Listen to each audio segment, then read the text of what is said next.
Hello, welcome to Livable Legacies. Today we're going to be talking about mentorships. Remember, I am all about building connections. I'm all about building meaningful bonds and meaningful relationships, and we cannot do this without other people. That's one. Two, we are building here to build livable legacies, and for some of us, we are beginning from scratch. There's no one who has been to where we are trying to go to, or where we are and where we are going, and therefore we are the first of our kind. We are the first of our generation. We are charting a path that nobody has been there before.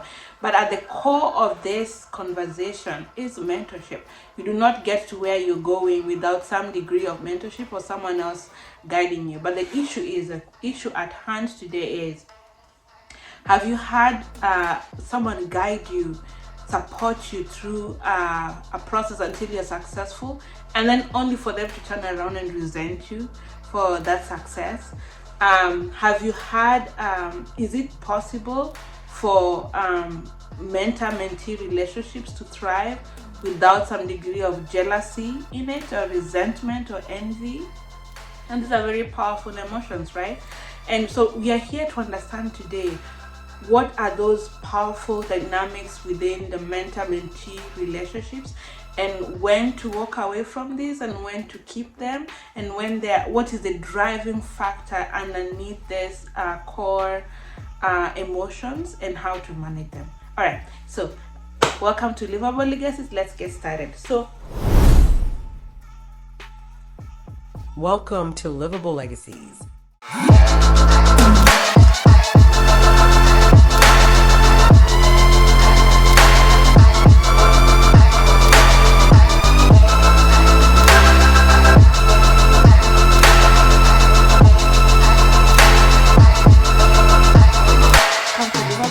Let's get started. So we have 5 reasons why mentor-mentee relationships turn sour, and particularly when it's the mentor who is being resentful of your success as a mentee, someone who you used to look up to, someone who has supported you, someone who has been there for you, guided you through the ropes and showed you where to step and where not to step until you're successful. And then when you're successful, now they're looking down upon you, now they're envious of you, now they're trying to put you down. What is the driver behind that? Are 5 things that drive those emotions. Number 1, fear of losing control. Okay, the mentor-mentee relationships has an implicit power dynamic, right? The assumption is that the mentor is at a more powerful space, and they know more, and they have been there, done that more than the mentee. So there's a power dynamics going on. So, but because your success, and especially when you succeed more than your mentor and you surpass, when you're not surpassing your mentor, that relationship is still fine. The issue begins when you have surpassed your mentor's expectations, or you have surpassed where they have been and gone beyond, and then that becomes a problem. That's what we're talking about. So the power dynamics there, an implicit power dynamics, trigger some degree of insecurity and the fear of losing control of, and the threat also of you losing control, and they internalize that and take that as a direct challenge to their role, or a direct challenge to who they are or their personhood and that kind of thing. So when I have found myself in such situations, I take it very, very graciously. And you know me, I'm the most humble. I take it with humility. But what I have done over and above everything else is expand my territory, expand my networks, expand my support system, right? And this happens so often you will not believe it. Even just within my group of women, that happens a lot. And so when I find myself in such situations, no, I am not trying to prove a point. I'm not there trying to, take the high road or take the low road, or we are now in a bucket. No, who has that energy? No one has that energy. What I do, and what I would implore you to do, is expand your support system. Do not replace them. Let them be there, but have more people around you. Broaden your horizon, broaden your networks, broaden your peers, so that it's not just you and them in that kind of dynamic. So, and that gives more room, create more room for more people to fill in those pockets, and just let them stay there in your life as well. Don't replace them. Let them be there. They had a pivotal role in you getting to where you are, and I take it with a lot of grace. So that's one, fear of losing control. The second piece is jealousy, being jealous of the mentee's success. And it's at the root of that jealousy is envy. And envy is a very human emotion, right? There's nothing wrong with being envious. The question is, what are we doing with the envy? What is the outcome of that emotion called envy? And why would they be envious? They'll be envious because you're thriving beyond their wildest imagination, beyond where they had thought you should go to, reflects on their shortcoming. Okay, and that shortcoming builds resentment, and therefore they begin to vilify you. But my ever flag, my ever big flag, my ever crusade, I will go on a crusade on this. Focus on your journey, not on their reactions, not on their actions, because as soon as you begin focusing on, oh, now this person is envious, why are they envious? You have taken your eye off the ball, you're taking your eye off the target, you're off focus. Now they have pulled you into their vortex of a low tone emotions. No, don't go there. Focus on your journey, where you have arrived here, and because you have proved to yourself that you can arrive here from whatever background you came from, it means you can go much further. Focus on the journey. Look forward, not on their actions. Don't focus on their reactions to your success. Who cares how they are reacting?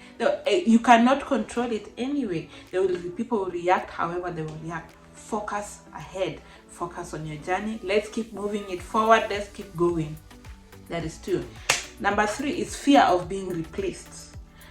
And this is more so that especially when mentors feel like you have the potential to replace them, and then they will have no hold, or they'll be replaced by someone else, or you will replace them, or you will take their position, and that kind of thing. So that vilifying you and looking down upon you and talking bad about you and saying, oh, even though you have this, look at this, this is what. All of that is a defense. Understand it as a defense mechanism, because they're now looking at you like a rival, right? They were, and I've seen this happen so much, particularly for us women, and especially when, and I'll tell you, there are very few men in my life who would appreciate or celebrate women's success. There are very few, and if they're there, I can count them with my fingers like this. But what is the root of that? At what root is that emotion also? At the root of that emotion is the fear of being replaced. So it's a defense mechanism, fear of not being needed anymore, right? And so when you find yourself when I find myself in these sorts of situations, I take time to just honor the role they have played in my life. Okay, I am not looking to replace them. I move with a lot of humility. I don't focus on what else have they not done or what. No, I honor the place that they have done, the role they have done into getting me to the place where I am. I show appreciation for the impact that they have had in my life. I show humility for being where I am. I'm not rubbing anything on anybody's face. I'm just taking it. It's like I hear it in one ear and it goes out in another ear. And I'm just like, very humble. I am not trying to, arouse any emotions out of, oh, now we are back and forth. I take it with a lot of humility, and that's what I'd employ you to do. Take it with a lot of humility and grace as well. Okay, so those are 3. 4, the vilification or the resentment or the looking down upon could arise as a result of the mentee's identity as a mentor being roped up in their ego, and it's all an ego's game sometimes, right? And so when the ego is wrapped up, they look at themselves as they're probably in the space they hold in your life. And everybody has the way they see themselves in everybody's life, right? So the way they see themselves in your life, they probably see themselves as a sage, kind of, everything, all that you could possibly want to be. But you have probably looked at them and where they have been, and you have been inspired, and you want to do more, and then you go ahead and do the more. Now they're no longer the sage or the teacher and that has an impact on the ego. It bruises the ego somewhere, and also it reduces their feeling of self-importance in your life and in your journey. And therefore they begin to lash. That's resentment. That vilification is them lashing out at you having bruised their ego, knowingly or unknowingly, just by you thriving. But do you stop thriving? The answer is no. Keep going, keep going, keep going, keep expanding, be limitless. You are not placed here to be placed to have limitations placed on you by somebody, okay, or anybody. Be limitless, okay. But how you take it, or how I have taken it, is I embrace my success, okay? I embrace my success, and I embrace it with humility also, okay? I appreciate where I have come from. It has not been a small job. I was not just sitting on the couch. I was doing the background work, and they said, do this, and I listened.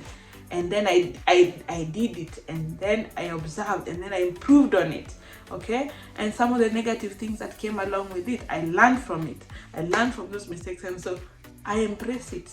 I own my success. The interesting thing about, and this, a mentor is only as successful as the mentee is, right? Because a mentor can be saying, oh, this is how I did it. And if you're not taking any action against what the mentor is saying, where are we ending up? It is amounting to absolutely not, right? It ends up nowhere. So embrace it. It means you took it in. It means you absorbed it. You're like a sponge. You absorbed it. You took the walk, did the work, took action, and moved forward. And because you move forward, now there's even more need for you to even go even further. So keep going, embrace your success. It did not just come to you. It did not just randomly fall on your laps, okay, just because I said it. No, you did something, you did the work, and that's why you are where you are, okay? So be encouraged. All right, 5, and the least, and the not the least, but the 5th thing is this is a fear of being found out, right? At the basis of it is, some people do some very scrupulous things to get where they are, okay? It is not always a very straight path, and sometimes, right, the image people portray outside is probably not what is going on the background, okay? People might be walking around in flashy things like this, flashing all of the wealth, all of the things that they have achieved and that kind of thing, or all of the accolades that they have achieved. And maybe on the background is something, it's the background inside, behind the doors is a very different story. So your success, because you're succeeding, following the path that they are charting for you, and then you go ahead and succeed, there could be those issues of you could discredit, it could be a reflection of discrediting the work that they have done. That's one. Or it could be that there are things they have done that are probably not as scrupulous, but you followed the correct path and then got to where you got to.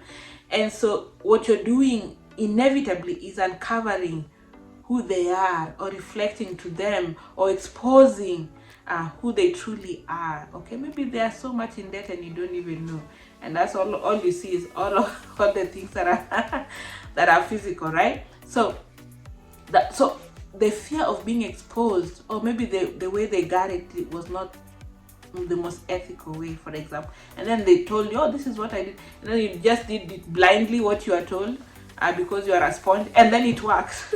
So then now they're afraid of being exposed, or being found out, right?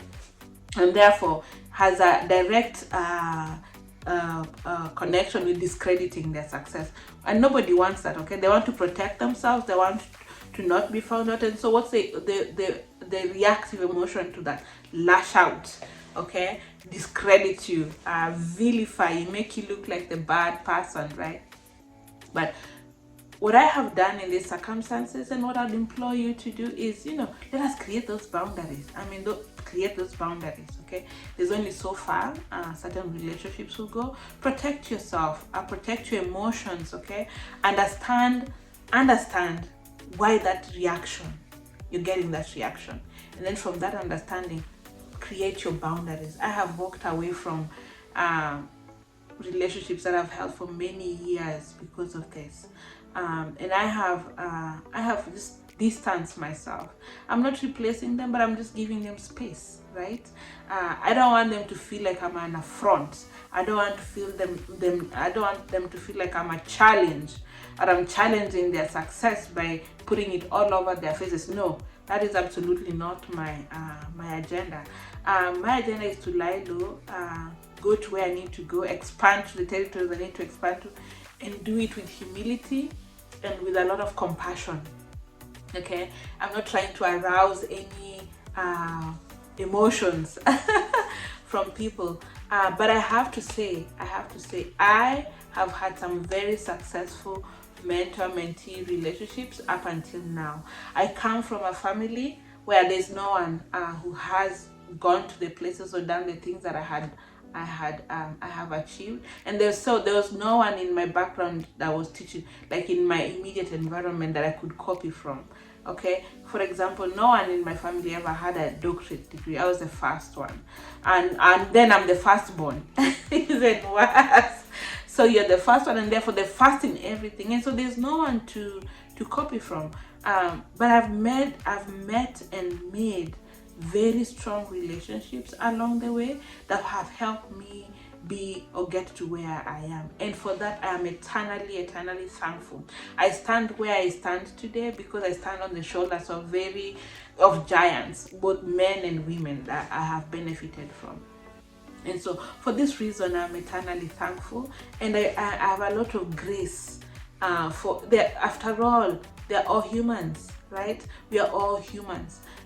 We have all kinds of emotions, and so I come from a place of compassion and understanding that it's a very human. They're not superheroes. They're not like, they're just humans, okay? And so from that vantage point, I come with a lot of compassion, right? And a lot of humility as well. All right, that's all for today. Be limitless, expand regardless. Do it afraid. Be limitless, expand those horizons. Okay, until next time, bye-bye. Thanks for watching.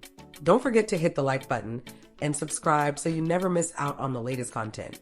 I'll catch you in the next one.